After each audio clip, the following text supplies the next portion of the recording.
사랑하는 형제자매 여러분, 그리스도교 하면 무엇을 가장 먼저 떠올리십니까? 그건 두말할 것 없이 사랑입니다. 세상 사람들이 교회를 향해 비난하고 욕할 때 가장 먼저 듣는 소리 역시 사랑하지 않는 모습입니다. 자기들이 사랑하라고 하면서 자기들끼리 싸우고 분쟁하고 심지어 교회가 둘로 갈라진단 말입니다. 세상 사람들이 지적하는 모습으로는 우리가 사랑을 언급할 수 없죠.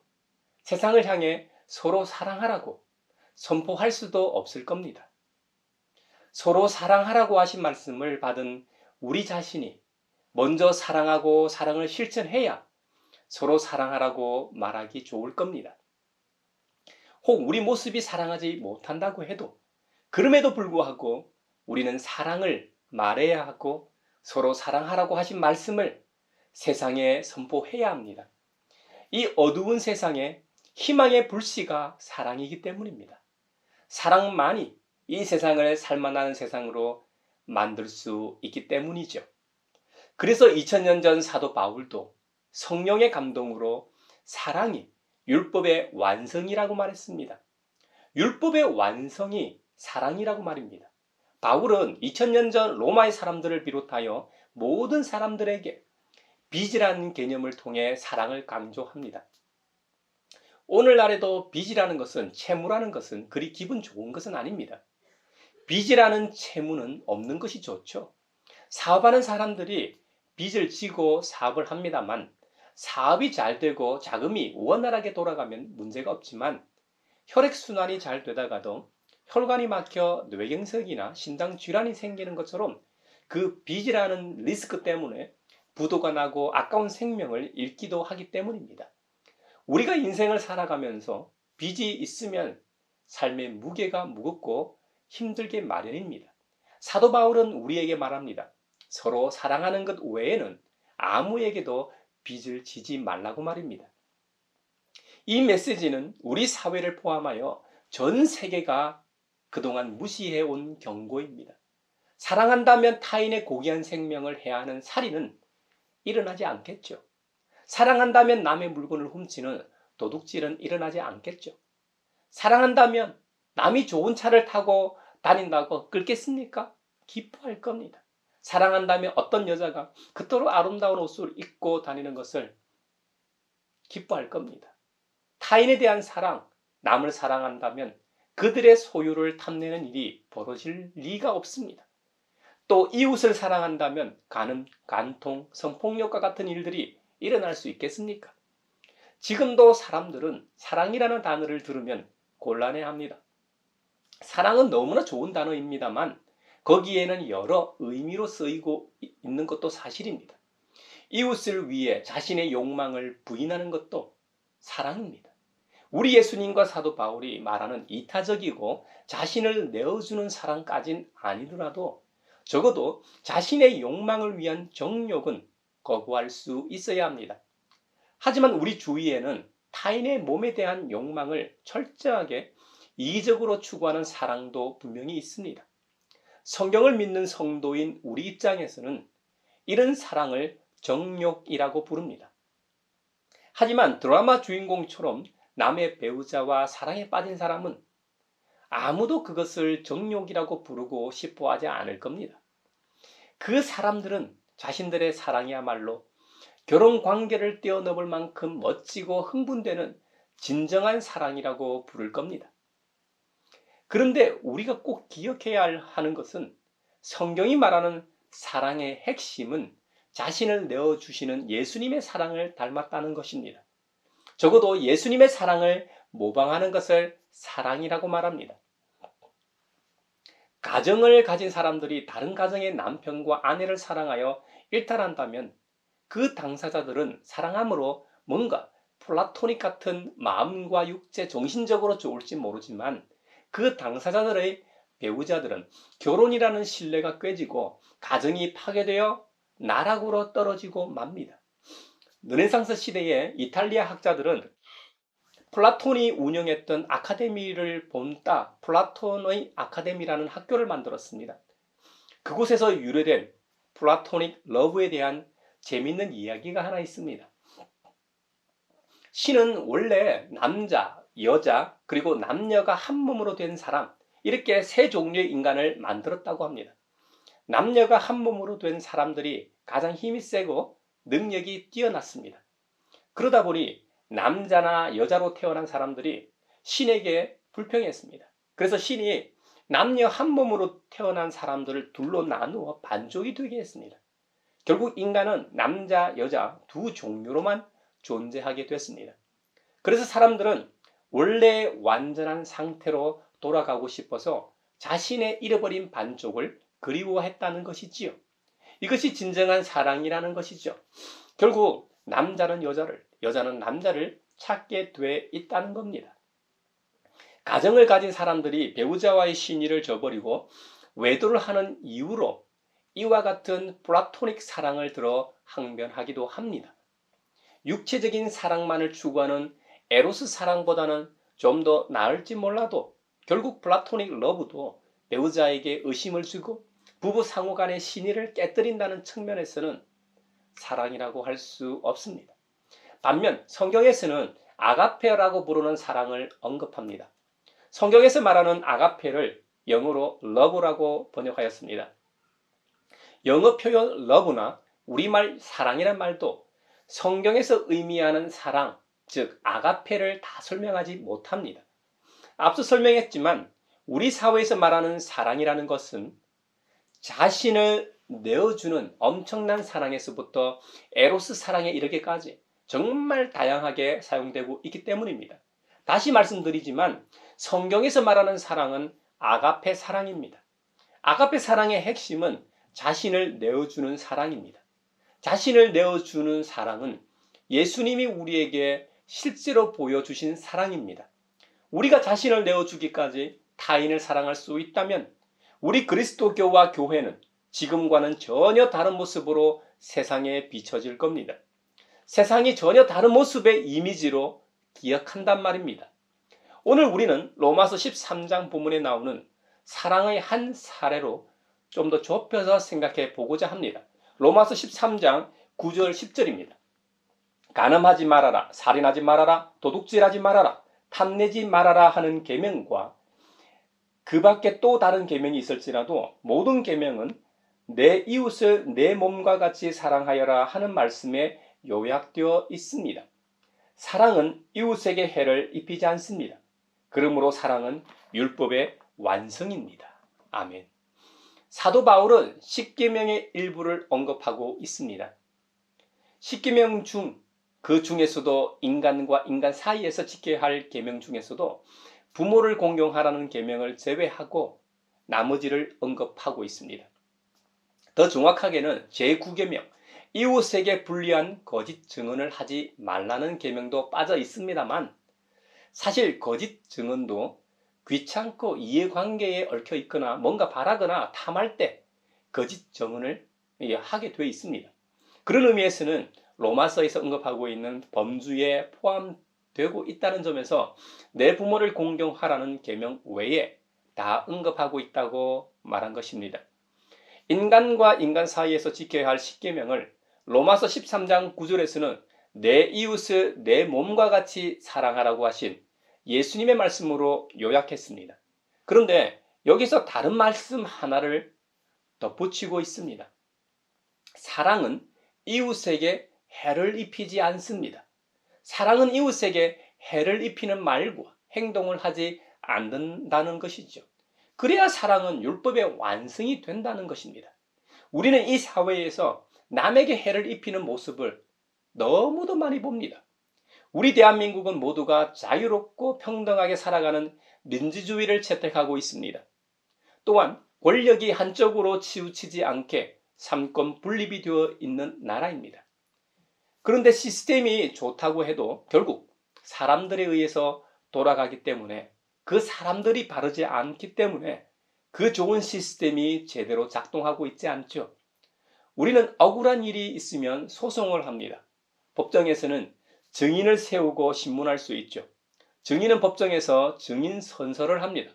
양심에 따라 숨김과 보탬이 없이 사실 그대로 말하고 만일 거짓말이 있으면 위증의 벌을 받기로 맹세합니다라고 선서합니다. 그런데 똑같이 위증을 해도 어떤 경우에는 위증의 벌을 받기도 하고 또 어떤 경우에는 위증의 죄를 전혀 받지 않는 것은 물론 그 위증으로 인해 음한 사람이, 엉뚱한 사람이 누명을 쓰고 법정 처벌을 받기도 합니다. 심지어 위증이 분명한데도 한쪽으로 치우쳐 있거나 이해관계에 있는 재판관에 의해 잘못된 법정 판결이 나기도 합니다. 이런 일이 실제로 우리 사회에서 버젓이 일어나고 있습니다. 내가 그런 피해자가 될 수도 있습니다. 특히 기업하는 사람들은 눈앞의 이해 때문에 남에게 해를 입히는 일을 많이 하게 됩니다. 얼마 전에 순살 아파트 말이 유행했었죠. 한 손가락에 뽑힐 만큼 큰 대기업에서도 공사비를 줄이려고 부실 시공을 해왔음이 밝혀졌습니다. 부실 시공은 작게는 벽에 금이 가고 갈라지고 벌어져 비가 오면 물이 새고 그것은 음한 사람인 이웃 간의 분쟁으로 확전됩니다. 처음부터 규정에 맞는 건축 자재를 썼다면 부실 시공이 이루어지지 않았겠죠. 심한 경우에는 건물이 무너지기도 합니다. 그로 인한 인명 피해, 재산 피해는 이루 말할 수 없습니다. 예전에 성수대교 상품백화점 같은 경우도 다 부실 공사로 인해 생긴 피해 아닙니까? 상품백화점의 경우 1989년에 개점하여 1995년에 건물이 붕괴되었으니까 만 6년을 못 버티고 무너졌습니다. 지금 순살 아파트로 회자되고 있는 부실 공사보다 훨씬 심했다는 의미겠죠. 창조절이니까 기후위기를 또 언급하지 아니할 수 없습니다. 기후위기도 인간의 탐욕으로 인한 피해입니다. 지금은 우리 인간에게 그 피해가 닥쳤기 때문에 전 세계적으로 기후위기를 언급하고 기후정의와 생태정의를 말하는 것이죠. 훨씬 그 이전부터 인간의 욕망과 탐욕으로 인해 자연 생태계에 큰 해를 끼쳐왔습니다. 몸살을 앓고 있던 피조세계가 더 이상 못 버티고 이상기온으로 인해 만년설과 빙하가 녹고 있습니다. 또 해수면이 높아지자 보니까 이 생태 환경이 바뀌게 되고 생태 환경이 바뀌면 그곳에서 살아가는 생물들의 사슬에 문제가 생기죠. 또 바람과 조류의 흐름에도 문제가 생겨 지구촌에는 유례없는 폭염과 폭우가 계속되고 있습니다. 자연 파괴의 주범인 기업들의 제품을 구매하는 것은 다름 아닌 성도인 우리입니다. 이런데도 교회와 성도들이 내가 직접 자연에 해를 끼치지 않았다고 말할 수 있습니까? 우리의 먹거리로 장난친 사례들도 참 많습니다. 기업하는 사람들이 조금 더 이익을 보려고 자재나 재료로 장난질을 하면 결국 자신들도 해를 입을 뿐만 아니라 우리와 우리 자녀들의 건강에 악영향을 미칩니다. 그러므로 그리스도 기업인들은 각별히 양심과 신앙에 따라 기업을 운영해야 합니다. 그곳에서 일하는 우리도 마찬가지입니다. 물론 먹고 살기 위해서는 눈 감을 일이 있을 수밖에 없지만 우리는 사람들이 모른다고 넘어갈 수 있는 그런 존재들이 아닙니다. 먼저는 우리의 양심이, 하나님께서 심어놓은 양심이 우리를 괴롭힙니다.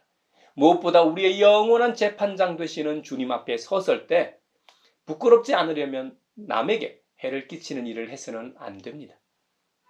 살아가는 형제자매 여러분, 우리가 살아가다 보면 남에게 해를 끼칠 수 있는 상황이나 선택의 기로에 설지 모릅니다. 그때 바른 선택을 할 수 있기를 바랍니다. 오늘 로마서가 말씀하고 있는 율법의 완성인 진정한 사랑으로 살아내는 우리 모두가 되길 축원합니다. 사랑은 남에게 해를 끼치지 않을 뿐만 아니라 남의 허물을 용서하는 것이라고 성경은 말씀합니다. 마태복음 18장에 보면 내 형제가 너에게 죄를 짓거든 용서하라고 권면합니다. 물론 이것은 믿음의 공동체 내에서 벌어지는 일에 대한 권면의 말씀입니다. 그렇기 때문에 그냥 혼자 용서하고 말라는 것이 아니라 교회 공동체를 통해 용서하라고 합니다. 공동체의 역할을 말하고 있죠. 그런 점에서 우리 교회의 역할론을 다시 한번 되새길 수 있는 좋은 기회입니다. 마태복음 18장 15절 이후에 보면 함께 믿는 형제자매 중 누가 우리 자신에게 상처를 주거든 먼저 가서 단둘이 둘 사이에서 해결하라고 합니다. 그가 말을 들으면 그 형제나 자매를 잃지 않을 것이라고 말씀합니다. 반면에 그가 듣지 않거든 한두 사람을 더 데리고 가라고 합니다. 당사자 둘이서는 충분하지 않기에 교회 공동체의 두세 증인을 통해 공정성을 확보하라는 말이지요. 그러면 그 당사자도 문제의 심각성과 해결의 필요성을 좀 더 객관적으로, 감정적으로 치우치지 않고 객관적으로 느낄 수 있기 때문일 겁니다. 그러나 이번에도 그 형제나 자매가 듣지 않거든 교회에다가 말하라고 합니다. 교회의 말조차 듣지 않거든 그를 이방 사람이나 세리와 같이 여기라고 권면합니다. 그런데 이것을 주님의 말씀에 비추어 보면 특히 베드로 사도가 용서에 대해 주님께 물었을 때 예수님께서는 7번뿐만 아니라 7번을 70번이라도 용서하라고 하셨습니다. 인연을 아예 끊어버리라는 말보다는 불편하고 힘들지만 너는 처음부터 다시 시작해서라도 그에게 회개의 필요성을 지적하고 하나님의 용서하시는 사랑을 다시 베풀어야 함을 강조하는 말씀입니다. 이것은 참 고통스럽고 우리로서는 용서하기 어렵죠. 우리가 어디 용서할 수 있는 인품이나 그런 그릇이 되는 사람들입니까? 그래서 성경은 우리에게 그리스도로 옷을 입으라고 권면합니다. 그리스도로 옷을 입으란 말입니다. 로마서 13장 14절에 보면 주 예수 그리스도로 옷을 입으십시오. 정욕을 채우려고 육신의 일을 꾀하지 마십시오. 정욕을 쫓아 행동하면 원수를 원수로 갚아야 합니다. 하지만 악을 악으로 갚지 말고 모든 사람 앞에서 선한 일을 도모하라고 성경은 가르칩니다. 그리스도로 옷 입는다는 것은 무엇을 의미할까요? 저는 모방하는 것이라고 믿습니다. 모방하려면 주님의 영으로 가득 차야 합니다. 성령 충만해야 합니다. 그래야 주님과 똑같이 생각하고 주님의 정신으로 살아가는 거죠. 우리 주님께서 하신 말씀을 한번 생각해 보십시오. 우리 주님께서 어떻게 사셨는지 기억해 보십시오. 예수님과 똑같이 살 수는 없습니다. 그것은 불가능한 것입니다. 하지만 흉내는 낼 수 있습니다. 90%, 80%, 50% 아닙니다. 우리는 주님께서 사신 모습의 10%도 못 삽니다. 아니 아예 불가능한지도 모릅니다. 어거스틴도 자신의 참회록에서 이렇게 고백합니다. 그가 정원에서 거닐고 있었습니다. 그는 선한 생활을 하려는 계획이 실패해 절망 중에 있었습니다. 그는 비참하게 부르짖고 있었습니다. 얼마나 더 오래, 얼마나 내일, 그리고 또 내일, 왜 지금은 안 될까? 왜 이 시각에 내 타락한 생활의 종지부를 찍지 못할까? 이렇게 고민하고 있는데 어디선가 어린 아이들이 노는 소리가 들렸습니다. 들어 읽어라, 들어 읽어라. 그래서 어거스틴은 성경책을 급하게 펴서 눈이 가는 첫 구절을 읽었습니다. 그 말씀이 오늘 본문인 로마서 13장의 말씀이었습니다. 호사한 연애와 술 취한 음행과 방탕, 싸움과 시기에 빠지지 마십시오. 그 주 예수 그리스도로 옷을 입으십시오. 정욕을 채우려고 육신의 일을 꾀하지 마십시오. 바로 이 말씀 말입니다. 성 어거스틴은 말합니다. 나는 더 읽으려 하지도 않았고 그럴 필요도 없었습니다. 그 문장의 끝과 함께 내 마음속에 평화가 찾아왔고 보증의 빛이 쏟아져 들어오듯이 모든 의심의 그늘이 사라졌습니다. 그러므로 우리도 예수님처럼 살 수는 없지만 생명의 빛이요 생명의 길인 말씀을 따라 예수님께서 사셨던 단 1, 2%라도 살려고 노력해야 합니다. 저는 이것이 그리스도로 옷 입는 것이라고 믿습니다. 성경에서 말하는 옷을 입는다는 의미는 그리스도 우리 주님과의 연합을 의미합니다. 우리는 세례를 통하여 예수 그리스도의 죽으심과 부활에 참여합니다. 그리고 그리스도와 연합하여 거룩한 삶을 사는 그리스도인이 됩니다. 물론 이것은 영적인 의미뿐만 아니라 우리 주님의 도덕적 성품을 닮아가는 것도 포함합니다. 전 인격적으로 말입니다. 한마디로 말하면 예수 그리스도로 말미암아 우리의 인격과 삶에 대해 완전히 새로운 사람이 되음을 의미합니다. 이것이 정욕을 채우려고 육신의 일을 꾀하지 않는 삶, 그리스도로 옷 입는 것의 참 의미입니다. 이럴 때 우리는 참 사랑을 실천할 수 있는 존재가 됩니다. 서두에서 말했던 것처럼 우리에게 진정한 사랑이 있다면, 우리가 타인을 사랑한다면 어떻게 남의 물건을 탐하거나 훔칠 수 있겠습니까? 우리가 타인을 사랑한다면 어떻게 우리의 육신의 정욕을 따라 남의 배우자를 탐하고 가정을 파괴할 수 있겠습니까? 그리고 탐함으로 해를 끼치는 단계가 아니라 남의 부유함을 보고 시기하고 질투하겠습니까? 오히려 기뻐하겠죠. 내 이웃을 내 몸과 같이 사랑하라고 하신 말씀처럼 이웃이 잘 된 것은 곧 내가 잘 된 것인데 어찌 기뻐하지 않을 수 있겠습니까? 정말 사랑한다면 기뻐하고 기뻐하게 돼 있습니다. 이웃으로 인해 내가 기뻐하고 즐거워하는 축복이 그 사람이 받을 만하면 그에게 가는 것이고, 그렇지 않으면 그 이웃에게 빈 축복, 즉 기쁨과 즐거움은 곧 나의 것이 될 것입니다. 우리가 이런 그릇이 되길 바랍니다. 내게도 기쁜 일이 생깁니다. 내게도 즐거운 일이 찾아온다는 말씀임을 믿읍시다. 사랑하는 형제자매 여러분, 우리 모두가 우리 주 예수 그리스도로 옷을 입어 진정으로 사랑할 수 있기를 축원합니다. 그로 인해 남에게 해를 끼치지 않길 바랍니다. 오히려 나에게 해를 끼치고 상처를 입힌 이들을 용서할 수 있는 능력이 생기길 축원합니다. 무엇보다 우리 교회 공동체가 사랑의 공동체가 되길 바랍니다. 그래서 사랑의 공동체인 가양교회의 권위가 서고, 그로 인해 하나님께 영광이 되고 세상의 소금과 빛이 되길 축원합니다.